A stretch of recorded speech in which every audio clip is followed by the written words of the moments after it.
a model of regulated or managed capitalism was introduced. And there were two key characteristics of this. The first was the introduction of new goals of economic policy. First, the idea that we need to achieve full employment, and secondly, we should try and achieve much more equal societies.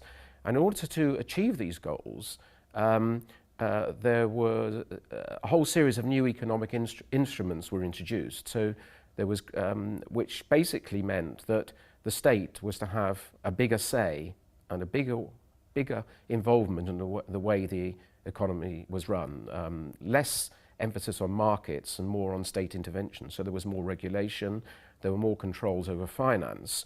And part of this process was the intervention of Keynesianism. Now, the role of Keynesianism was to try and make the economy more stable.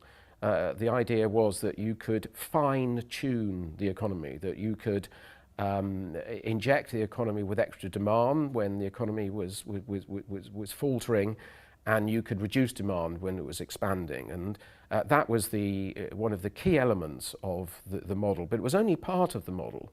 And of course, this period was also a period that was highly successful economically, in the sense that it had enjoyed high growth rates, it had high productivity rates for 2 decades, and historically it became known as the golden era. By historians have dubbed it in that way. This doesn't mean to say everything was perfect. I mean, there were plenty of glitches along the way. So there were, in the United Kingdom, there were a number of mini crises, stop-go crises as they were known.